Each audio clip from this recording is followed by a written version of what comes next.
Dear friends, welcome to my channel.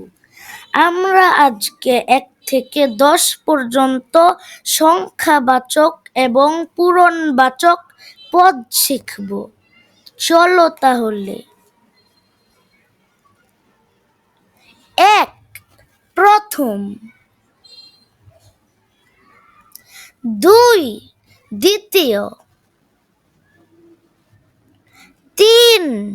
তৃতীয়।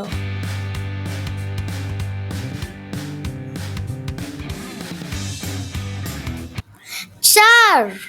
চতুর্থ। 5. পঞ্চম। 6. ষষ্ঠ।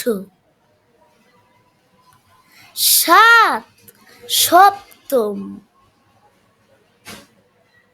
8. অষ্টম। 9. নবম। 10. দশম।